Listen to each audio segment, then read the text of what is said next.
ഇരിട്ടി നഗരസഭയിലെ anganwadi teacher helper തസ്തികകളിലേക്ക് വന്ന നിയമനങ്ങൾ CPM ഉദ്യോഗസ്ഥരെ ഉപയോഗിച്ച് അട്ടിമറിച്ചതായി UDF നേതാക്കൾ വാർത്താസമ്മേളനത്തിൽ ആരോപിച്ചു.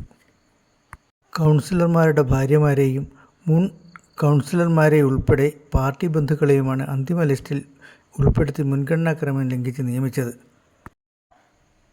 നഗരസഭയുടെ വിവിധ പ്രദേശങ്ങളിൽ നിന്ന് നൂറുകണക്കിന് ഉദ്യോഗാർത്ഥികളാണ് കൂടിക്കാഴ്ചയ്ക്കെത്തിയത്. നേരത്തെ താൽക്കാലികമായി ജോലി ചെയ്തവരെ ഒഴിവാക്കി അർഹതയുള്ളവരെ മുഴുവൻ മാറ്റി നിർത്തിയാണ് CPM പാർട്ടി ലിസ്റ്റ് അനുസരിച്ച് ഏകപക്ഷീയമായി നഗരസഭ നിയമനം നടത്തിയെന്ന് ഇവർ ആരോപിച്ചു. അംഗനവാടി ടീച്ചർമാരുടെയും ഹെൽപ്പർമാരുടെയും നിയമനത്തിൽ സ്വജനപക്ഷപാതവും അതുപോലെ തന്നെ അധികാര ദുർവിനിയോഗവും നടന്നിട്ടുണ്ട് എന്ന വിഷയം പൊതുസമൂഹത്തെ അറിയിക്കുന്നതിന് വേണ്ടിയാണ് ഇരിട്ടി മുനിസിപ്പൽ UDFിൻ്റെ നേതൃത്വത്തിൽ ഇത്തരമൊരു പത്രസമ്മേളനം നടത്താൻ തീരുമാനിച്ചിട്ടുള്ളത്. ഇരിട്ടി മുനിസിപ്പാലിറ്റി നഗരസഭാ പരിധിക്കകത്ത് ഏകദേശം 1000-ന് മുകളിൽ ആളുകൾ ടീച്ചർ പോസ്റ്റിലേക്കും അതുപോലെ തന്നെ ഹെൽപ്പർ പോസ്റ്റിലേക്കും ഇൻ്റർവ്യൂവിന് പങ്കെടുക്കുകയും എന്നാൽ അതിനകത്ത് കൃത്യമായി രാഷ്ട്രീയ പ്രേരിതമായ നിയമനമാണ് നടത്തിയിട്ടുള്ളത്.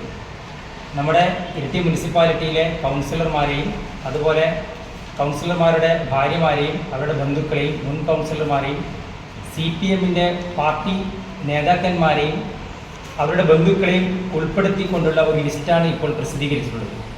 ഇതിനകത്ത് തീർച്ചയായും നമ്മുടെ ഈ മുനിസിപ്പൽ പരിധിക്കകത്ത് കഴിവുള്ള നിരവധി ഈ ടീച്ചിങ് മേഖലകളിൽ ഒട്ടനവധി സീനിയോറിറ്റിയുള്ള ആളുകളെ മാറ്റി നിർത്തിക്കൊണ്ട് നടത്തിയ ഈ സ്വജനപക്ഷപാതപരമായ സമീപനം തീർത്തും അടിസ്ഥാനരഹിതവും അതുപോലെ തന്നെ ഈ നിലവിലുള്ള ഈ നിയമന ലിസ്റ്റ് റദ്ദ് ചെയ്യണമെന്നാണ് UDFിന് ആവശ്യപ്പെടാനുള്ളത്. രാഷ്ട്രീയ പ്രേരിതമായ ഒരു നിലപാടാണ് സ്വീകരിച്ചിട്ടുള്ളത്. നാട്ടിലെ സാധാരണക്കാരായ പാവപ്പെട്ടവരായ പ്രത്യേകിച്ച് നമുക്കറിയാം ഒരു അംഗനവാടി ടീച്ചർ പോസ്റ്റിലേക്ക് നടത്തുന്ന നിയമനം എന്ന് പറയുന്നത് അത്തരം ചെറിയ തോതിൽ ശമ്പളം വാങ്ങിയിട്ട് സാമ്പത്തികപരമായി വളരെ പിന്നോക്കം നിൽക്കുന്ന മേഖലയിലുള്ള ആളുകൾക്ക് ഒരു സർവീസ് മേഖല കണ്ടെത്തുന്ന ഒരു സംവിധാനത്തെയാണ് CPM നേതൃത്വം അട്ടിമറിക്കപ്പെട്ടിട്ടുള്ളത്. തീർച്ചയായും ഇതിനെതിരെയുള്ള പ്രതിഷേധം അതിശക്തമാണ്. അതുമാത്രമല്ല ഇരിട്ടി മുനിസിപ്പാലിറ്റിയുടെ ഭരണ സംവിധാനത്തിന് കീഴിൽ നേരത്തെ നടത്തിയ നിരവധി നിയമനങ്ങളിലും ഏറ്റവും അവസാനമായി നടത്തിയ അംഗനവാടി നിയമനം അതിനു മുൻപ് നടത്തിയ 6ഓളം കണ്ടിജന്റ് ജീവനക്കാരെ നിയമനം നടത്തുന്നതിലും തീർത്തും ആ ലിസ്റ്റിലെ CPM പാർട്ടി പ്രവർത്തകരെ മാത്രം പരിഗണിച്ചുകൊണ്ടുള്ള ഒരു ലിസ്റ്റാണ് പ്രസിദ്ധീകരിക്കപ്പെട്ടിട്ടുള്ളത്. ഈ മുനിസിപ്പാലിറ്റിക്കകത്ത് നടക്കുന്ന സ്വജനപക്ഷപാതവും അതുപോലെ തന്നെ ഈ നിയമന നിലപാടുകളും തീർത്തും രാഷ്ട്രീയ പ്രേരിതമാണെന്ന് പറയുന്നതിന് ഒട്ടനവധി ഉദാഹരണങ്ങളുണ്ട്.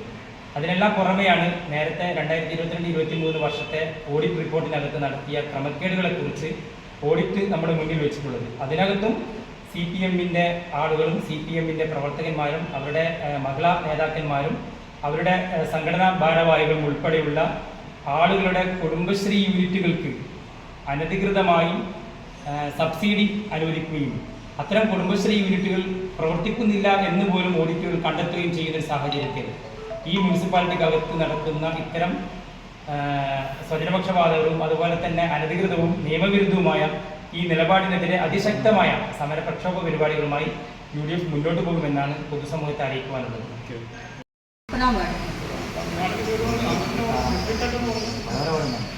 വളവര വാർഡ് 26-ാം വാർഡിലെ കൗൺസിലറാണ്.